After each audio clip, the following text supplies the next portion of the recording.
Hello बच्चों, तो सबसे पहली बात, मेरी वीडियो लंबी जरूर होगी क्योंकि मैं आपको एग्जाम के पॉइंट ऑफ व्यू से एनालाइज करती हूँ, एक्सप्लेन करती हूँ। ठीक है, मैं सिर्फ आपको स्टोरी बता के वीडियो खत्म नहीं करती हूँ, आपको एक डीप एक्सप्लेनेशन और डीप डिटेल्स भी देती हूँ, अंदर तक की, नॉवल के बारे में हो या पोयम के बारे में हो।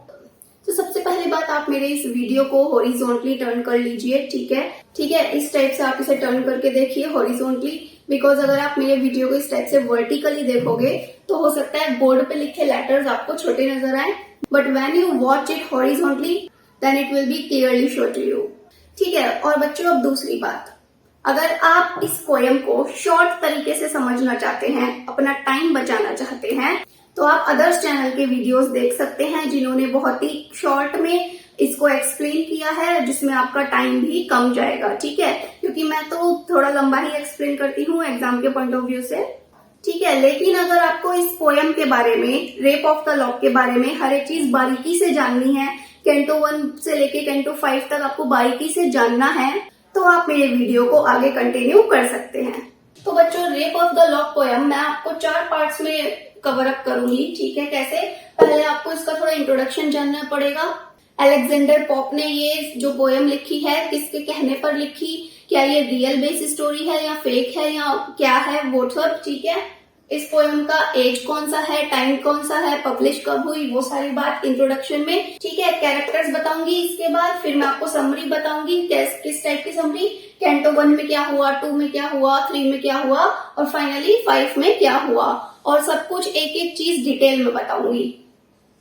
ठीक है, और वीडियो के एंड में मैं आपको क्या बताऊंगी, इस पोयम की थीम्स एनालिसिस के साथ। ठीक है, क्योंकि जब आपको स्टोरी पता चल जाएगी तो आप इजीली उसे एनालाइज कर पाओगे और हर एक पॉइंट को अपने नजरिए से इवेल्युएट भी कर पाओगे एग्जाम में लिखने के लिए। ओके, बिकॉज एग्जाम में तो आपको अपने वर्ड्स में ही आंसर देना होता है एनालिटिकली, आप वहां पे कुछ भी लर्न करके नहीं जा सकते हो। ठीक है, इतना सारा मैटर होता है, कितना लर्न करोगे आप, तो आपको हर चीज समझ कर जाना होता है और फिर अपने खुद के बनाए हुए शब्दों में ही वहां पे एक्सप्लेन करके आना होता है। ओके, तो आप वो आंसर कैसे अटेम्प्ट करोगे वो मैं वीडियो के एंड में बताऊंगी, स्टोरी खत्म होने के बाद। तो चलिए, without wasting any more time, let's get started. सबसे पहले मैं आपको एक्सप्लेन करूंगी इसका इंट्रोडक्शन। तो बच्चों, इंट्रोडक्शन देने से पहले आप नोटबुक और पेन लेके बैठिए मेरे साथ। ठीक है, साथ के साथ नोट्स बनाते चलिए, बेटर फॉर यू।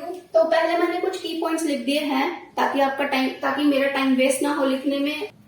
तो पहला, तो फर्स्ट, ये पोएम किसने लिखी? अलेक्जेंडर पॉप ने। और इस पोएम का स्ट्रक्चर कैसा है, किस टाइप की पोएम है ये? Mock heroic. ठीक है, कम टू फर्स्ट वर्जन। इस पोएम का जो पहला एडिशन है, जो पहला वर्जन है, वो कब पब्लिश हुआ था? 1712 में। ठीक है, फिर 1713 में क्या हुआ? इसमें टोटल 5 कैंटोज हैं। ठीक है, ये आपको मालूम होगा, ये जो पोयम है 5 कैंटोज में डिवाइडेड है। तो फर्स्ट वर्जन में सिर्फ कैंटो 1 और 2 यही दोनों पब्लिश हुए थे।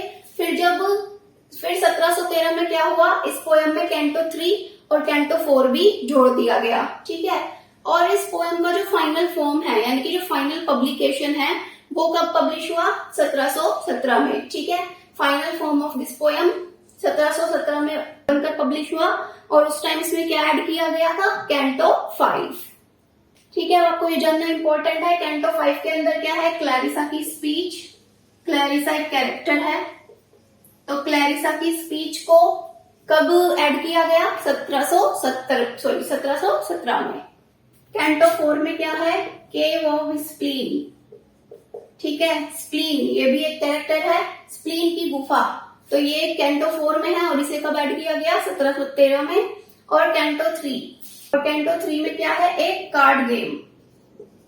ठीक है, इसको कब ऐड किया गया? 1713 में ही। आगे देखते हैं बच्चों, ये जो स्टोरी है, इस पोएम की जो कहानी है, वो एक रियल इंसिडेंट पर बेस्ड है। ठीक है, यानी कि एक सच्ची घटना पर आधारित है, उसी के ऊपर ये बनाई गई है, बेस्ड ऑन रियल स्टोरी। ठीक है, सब्जेक्ट ऑफ दिस पोएम, इस पोएम का विषय क्या है? ठीक है, किस विषय पर आधारित है ये, यानी कि वो कौन सी सच्ची घटना है जिसके ऊपर ये आधारित है पोएम, वो क्या है? Quarrel between 2 Roman Catholic families. ठीक है, 2 रोमन कैथोलिक फैमिली होती हैं और दोनों में ही एक एक कैरेक्टर होता है जिनका नाम मैं अभी आपको आगे बताऊंगी। उन दोनों परिवारों के बीच कुछ झगड़े स्टार्ट हो जाते हैं। और वो झगड़े क्यों स्टार्ट होते हैं, किस बात पर स्टार्ट होते हैं, ठीक है, तो वही सारी कहानी जो है इस पोयम में बताई गई है। ठीक है बच्चों, तो एक बार क्या हुआ, दो रोमन कैथोलिक फैमिलीज होती हैं। तो पहले तो इन दोनों फैमिलीज के बीच बहुत प्यार था, बहुत ही ये मिलजुल कर रहा करते थे। लेकिन अचानक एक इंसिडेंट हुआ इन दोनों कैरेक्टर्स के बीच और फिर इन दोनों फैमिलीज में क्लैशेस होने लगे, यानी कि तनाव और लड़ाइयां झगड़ा स्टार्ट हो गया। तो बच्चों देखो, एक लड़की है मिस एराबेला फरमोर नाम की, ठीक है, जो असली कहानी है, रियल स्टोरी है, उसमें तो इसका यही नाम है। और लेकिन पोयम में, जैसे कि हम अगर किसी सच्ची घटना पर कुछ प्ले बनाते हैं तो उसमें क्या किया जाता है, कैरेक्टर्स के नाम बदल दिए जाते हैं, राइट। ऐसा क्राइम पेट्रोल में भी होता है, पिक्चर्स में भी होता है, एंड यू नो दैट। तो इसी तरह इस एराबेला का भी नाम बदल दिया गया पोयम में, और इसका क्या नाम रखा गया पोयम में, बेलिंडा। सिमिलरली लॉर्ड पैट्रिक, ये भी एक लड़के का नाम है और ये इसको पसंद करता है, ठीक है। ही लाइक्स एराबेला's ब्यूटी, ये इसकी सुंदरता पर मोहित है। लेकिन अलेक्जेंडर पोप ने पोयम में इसको क्या नाम दिया है, बैरन।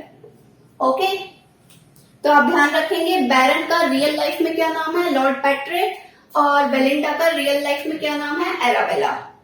तो बच्चों एक बार क्या हुआ, इस लॉर्ड पैट्रिक ने एराबेला की एक लट काट दी, ठीक है, जैसा कि पोयम का क्या नाम है, रेप ऑफ द लॉक। तो बच्चों देखो, रेप ऑफ द लॉक, अब इसमें रेप का मीनिंग वो नहीं है जो आज के टाइम में हम यूज करते हैं, ठीक है। यहाँ पे रेप का मतलब बलात्कार नहीं है, रेप का मतलब क्या है, यहाँ काटना, ठीक है, जैसे आप तो सीजर से कुछ भी काट देते हो, उस टाइप की कटिंग करना यहाँ पे मतलब है रेप। तो आप लिख लीजिएगा, यहाँ पे रेप का क्या मतलब है, काटना, टू कट समथिंग। लेकिन यहाँ पर काटा क्या गया है, एक लॉक। अब ये लॉक ताले वाला लॉक नहीं है, चाबी घुमाओ और ताला खुल गया, ये वो वाला लॉक नहीं है, ये है बालों का lock, lock of the hair, ठीक है, बाल की लट आप समझ लो। आजकल के मॉडर्न लड़कियों को आपने देखा होगा, उनके कर्ली हेयर्स कर लेती हैं, ठीक है, कर्ली हेयर यानी कि घुंघराले बाल। जब वो हेयर स्टाइल बनाते हैं तो इन बालों को ऐसे फोल्ड करके इस पे रोड लगाई जाती है और फिर ये क्या बन जाता है, एक कर्ल, यानी कि एक लट, ठीक है। तो उन्हीं बालों की लटों को यहाँ पे क्या कहा गया है, लॉक, यानी कि हमने काफी सारे बालों को लॉक करके उसकी एक लट बना दी, ठीक है, इसलिए यहाँ पे लॉक का क्या मतलब है, बाल की लट, ठीक है। तो इस स्टोरी में होता क्या है, लॉर्ड पैट्रिक एराबेला की उसको ना एराबेला की लटें बहुत पसंद आती है, ठीक है, क्योंकि वो इतनी सुंदर लेडी है, तो उसको उसका हेयर स्टाइल, उसके बालों की लटें बहुत पसंद आती है। तो वो क्या करता है, एराबेला की एक लट को काट के चुरा लेता है। तो जो एराबेला को पता चलता है इसने मेरी लट काट ली है, तो ये बहुत ज्यादा गुस्सा होती है, रोती है, चिल्लाती है, ठीक है। और फिर इसी बात पर, इसी छोटे से इंसिडेंट पर इन दोनों फैमिलीज के बीच क्लैशेस हो जाते हैं, मनमुटाव हो जाता है और झगड़े स्टार्ट हो जाते हैं। तो अब आप समझ गए होंगे अलेक्जेंडर पोप ने इस पोयम का नाम रेप ऑफ द लॉक क्यों रखा है, ठीक है बच्चों। तो ये इंसिडेंट होने के बाद ना एक व्यक्ति है जिसका नाम है, ठीक है, जॉन कैरल। और ये जॉन कैरल कौन है, लॉर्ड पैट्रिक का फादर, यानी कि इसका गार्जियन है। तो इस इंसिडेंट के बाद जब जॉन कैरल को रियलाइज होता है कि अब हम दोनों फैमिलीज के बीच बहुत ज्यादा क्लैशेस होने लगे हैं, तो ये अलेक्जेंडर पोप से एक रिक्वेस्ट करता है, ठीक है। ये अलेक्जेंडर पोप से कहता है कि भाई हमारे इन दो फैमिलीज के बीच बहुत ज्यादा लड़ाइयां हो रही हैं, तो मैं थोड़ा पीसफुल एटमॉस्फेयर चाहता हूँ, थोड़ा शांति वातावरण चाहता हूँ फैमिलीज के बीच। तो तुम क्या करो, कुछ अच्छा सा लिखो, एक अच्छी सी पोएम लिखो या नोवेल लिखो हमारी इस कहानी के ऊपर, जिसको पढ़कर फैमिलीज के जो मेंबर्स हैं, यानी कि और स्पेशली पैट्रिक और जो एराबेला है, उनके फीलिंग्स कुछ चेंज हो और वो लड़ाई झगड़ा करना बंद कर दे इस छोटी सी बात पर। लेकिन उन्होंने ये भी कहा कि भाई पोएम लिखते टाइम तुम बिल्कुल सेंसिटिव मत हो जाना, थोड़े से फनी मूवमेंट्स, थोड़े से फनी इवेंट्स भी उसमें ऐड कर देना ताकि लोगों को पढ़ने में मजा आए, ठीक है। तो इतनी फाइनल बात होने के बाद अब अलेक्जेंडर पोप इस पोएम को लिखते हैं, लिखना स्टार्ट करते हैं। टाइम पीरियड में आपको सब बता ही चुकी हूँ। तो ये था इंट्रोडक्शन। तो अब मैं आपको बताती हूँ इसमें कौन कौन से कैरेक्टर्स हैं जिन्होंने मेजर रोल प्ले किया है। माइनर कैरेक्टर्स मैं आपको नहीं बताने वाली, क्योंकि मैं उन्हीं कैरेक्टर्स पे फोकस करती हूँ जो आपके एग्जाम में आने वाले हो। बच्चों बेलिंडा, तो बच्चों पहला कैरेक्टर देखो बेलिंडा, ये सबसे मेजर कैरेक्टर है, यानी कि ये प्रोटागोनिस्ट है इस पोयम की, ठीक है, जिसके ऊपर ये पोयम जो है लिखी गई है। तो ये तो हो गई हीरोइन ऑफ द पोयम, ठीक है, हीरोइन। कम टू बैरन, बैरन ठीक है, जो कि रियल लाइफ में कौन था, लॉर्ड पैट्रे था, ये रियल लाइफ में एराबेला थी, ठीक है। और ये कौन है, सूटर, सूटर ऑफ बेलिंडा, यानी कि बेलिंडा का प्रेमी, ये बेलिंडा को पसंद करता है। एरिल कौन है, स्पिरिट ऑफ बेलिंडाज गार्जियन, ठीक है, बेलिंडा का जो गार्जियन है, चाहे वो उसके दादा हो सकते हैं, पापा हो सकते हैं, ठीक है, जो जिसने भी उसको पाल पोस के बड़ा किया है वो उसका गार्जियन है। और ये क्या है, उसकी स्पिरिट, स्पिरिट यानी कि आत्मा। तो एरियल ये जो कैरेक्टर है ये इस पोएम में प्रेजेंट है, किस फॉर्म में, एक स्पिरिट के फॉर्म में, एक आत्मा के फॉर्म में। कम टू क्लैरिसा, क्लैरिसा भी एक मेजर कैरेक्टर है। ये कौन है, बेलिंडाज एक्विंटेंस, यानी कि ये बेलिंडा की एक परिचित व्यक्ति है।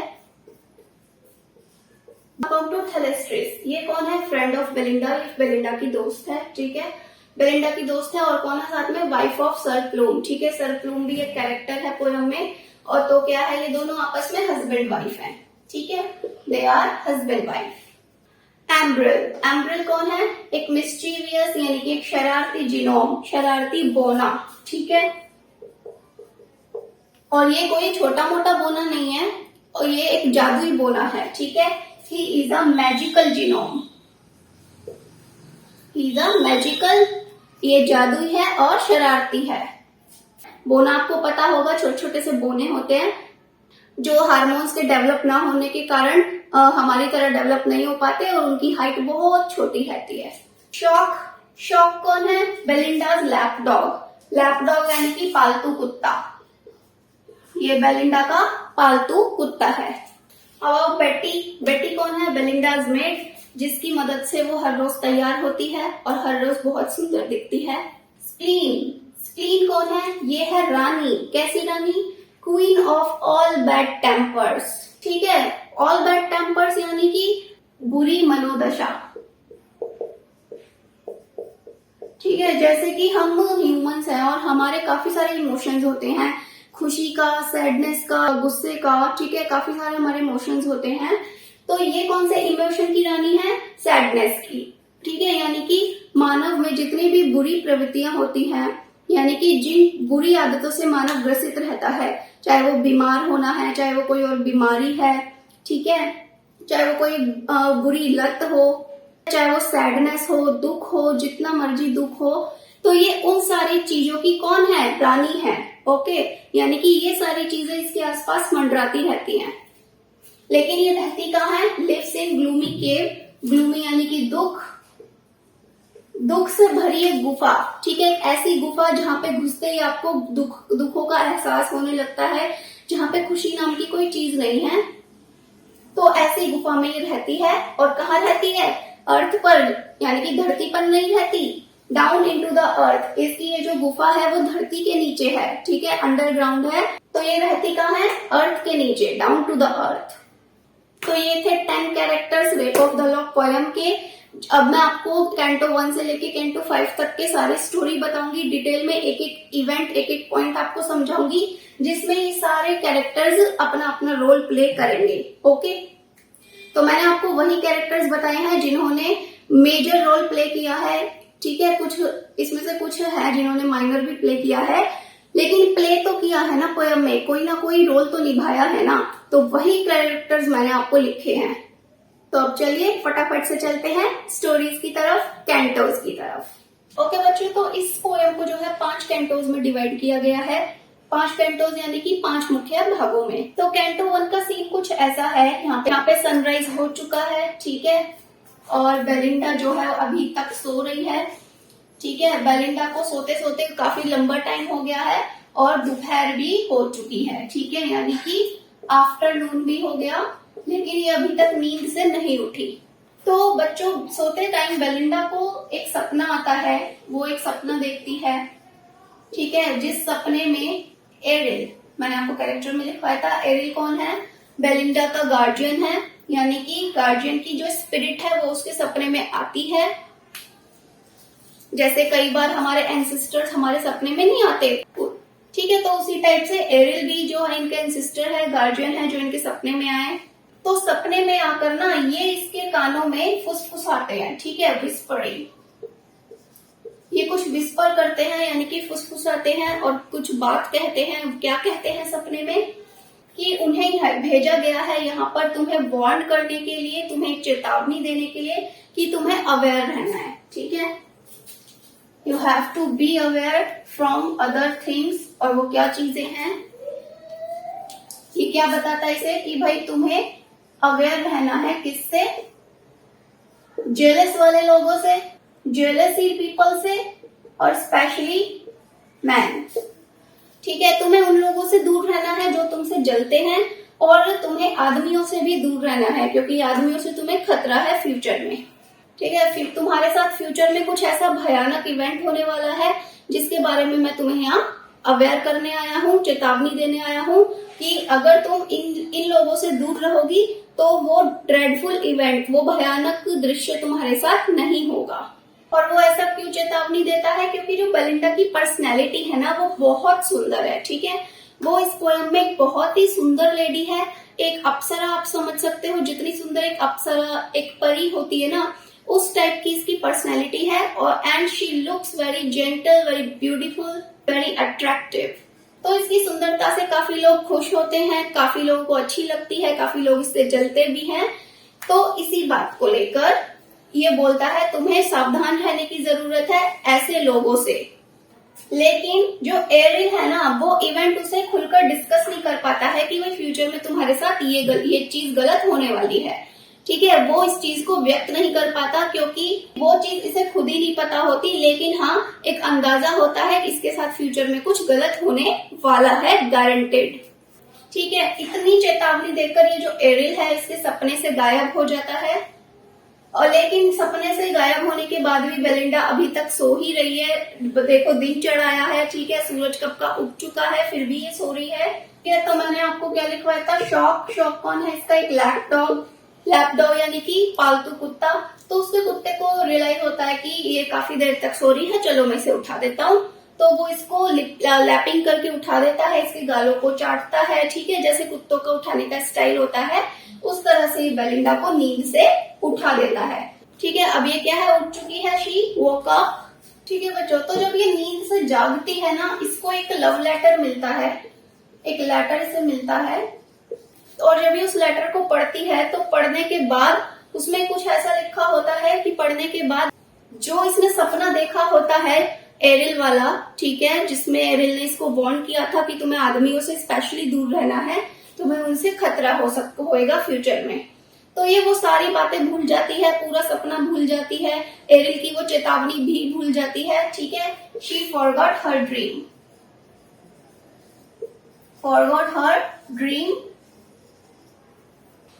एंड वार्निंग्स टू, ठीक है। सपना भी भूल गई और सपने में से क्या वार्निंग दी गई वो भी ये भूल गई, ठीक है। तो फिर ये सब होने के बाद यानी कि अभी तो नींद से ही उठी है लेटर पढ़ने के बाद और सपना भूल जाने के बाद, हाँ, फिर जो हमारा डेली रूटीन होता है ये वही करती है। वॉशरूम जाती है, ठीक है, तो ये वॉशरूम जाके फिर ये नहा के आती है, वॉट एवर डेली रूटीन। उसके बाद ये रेडी होती है, गेट रेडी। उसके बाद ये रेडी होती है with the help of her made बेटी।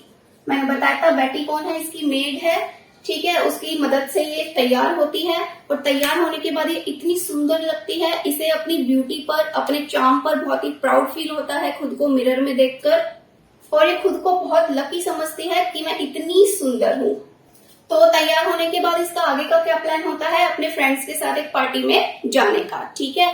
तो कैंटो 1 में हमारा सिर्फ इतना ही पार्ट है, ठीक है। क्या पार्ट है? सो रही होती है, दिन चढ़ जाता है, फिर इसको एक सपना आता है जिसमें इसको आदमियों से दूर रहने की चेतावनी दी जाती है एरिल के द्वारा। लेकिन फिर जब ये नींद से उठती है, इसका कुत्ता इसे उठा देता है, तो उसको एक लेटर मिलता है। लेटर पढ़ने के बाद ये पूरा सपना भूल जाती है और फिर अपने डेली रूटीन करती है, तैयार होती है बेटी से, और अब ये अपने फ्रेंड सर्कल के साथ पार्टी में जाने के लिए रेडी है। So now canto 1 ends with the note of suspense. तो बच्चों कैंटो 2 पढ़ते हैं अब, and today is second day of my shooting of this poem. तो बच्चों कैंटो 1 में क्या था, वो नहा धो के तैयार हो जाती है, ठीक है, कहाँ जाने के लिए, पार्टी में जाने के लिए, बेलिंडा। तो अब वो उस पार्टी में जाने के लिए रवाना होती है कैंटो 2 में, ठीक है, और वो पार्टी में जाती है एक बोट के थ्रू, ठीक है, किसके थ्रू, एक बोट के थ्रू जाती है। कौन सी नदी को पार करके, थेम्स, ओके, थेम्स रिवर ये नदी का नाम है। इस नदी को पार करते हुए बोट के थ्रू वो उस पार्टी में जाती है, ओके। और इस बोट में बैठा कौन कौन होता है, बेलिंडा और उसके फ्रेंड्स और उसके सूटर्स, ठीक है, फ्रेंड्स और उसके सूटर्स। सूटर्स यानी कि जो उसको दिल से चाहते हैं, दिल से हैं, ठीक है, यानी कि इंटरनली वो उससे प्यार करते हैं, और उसके कुछ दोस्त, ठीक है। तो इन सब के साथ वो इस बोट पर सवार होकर इस नदी के जरिए पार्टी में जाने के लिए निकल जाती है। और जब वो इस बोट में बैठती है तो सारे लोग उसे देखकर शॉक हो जाते हैं, क्योंकि वो इतनी सुंदर लग रही होती है, लाइक एन एंजल, ठीक है, परी की तरह वो बहुत सुंदर दिखती है। सबकी नजरें सिर्फ उसी पर टिकी रहती हैं। इट मीन्स उसकी सुंदरता को इससे कंपेयर किया गया है जो अर्ली मॉर्निंग का सनराइज होता है, ठीक है, जो सूर्य उदय होता है सुबह सुबह का, वो इतना ब्यूटीफुल लगता है सबको। तो इसकी सुंदरता को उससे कंपेयर किया गया है कि ये उस सन से भी ज्यादा सुंदर लग रही थी उस बोट में अर्ली मॉर्निंग, यानी कि जो सुबह सुबह का सूर्य उदय होता है, वो जो नजारा होता है, उस नजारे से भी ज्यादा ये सुंदर लग रही थी इस बोट में। तो बच्चों इस बोट में जो काफी सारे सूटर्स जो इसके बैठे होते हैं, उसी में से एक होता है वही बैरन, ठीक है, जिसका रियल लाइफ में मैंने आपको क्या नाम बताया था, लॉर्ड पैट्रिक। तो ये बैरन भी होता है, इसकी नजर भी बेलिंडा पे टिकी होती है, ठीक है, और इसकी नजर जाती है बेलिंडा के लॉक पर, ठीक है, बालों की जो लट है, बालों की लट यानी कि लॉक ऑफ हेयर। आपने आजकल की लड़कियों के काफी घुंघराले बाल देखे होंगे, यानी कि कर्ली हेयर्स, वो कर्ली हेयर बना के हेयर स्टाइल्स बनाती हैं, ठीक है, तो उसी टाइप की ये लट होती है। तो इसको इसकी ये लट इतनी पसंद आती है, ये मन ही मन में डिसाइड कर लेता है कि इस लट को तो मैं चुरा के रहूंगा, यानी कि इस लट को मैं काट के अपने पास रख लूंगा, और जीवन भर जब तक मैं जिंदा रहूंगा इसकी लट को मैं अपने साथ रखूंगा, ठीक है। उसे बेलिंडा की वो लट, वो लॉक बालों का इतना ज्यादा सुंदर लगता है। तो ये क्या करता है, गॉड से प्रे भी करता है इस चीज के लिए।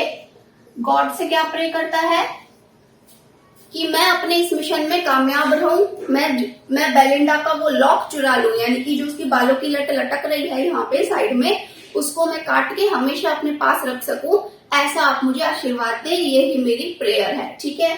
तो ये प्रेयर वो भगवान से करता है, और भगवान भी इसकी प्रेयर को सुन लेते हैं, यानी इसकी दुआ बाद में सक्सेसफुल तो होती है लेकिन आधी, ठीक है। गॉड जो है इसकी केवल आधी मुराद पूरी करते हैं, पूरी विश इसकी पूरी नहीं करते, ओके।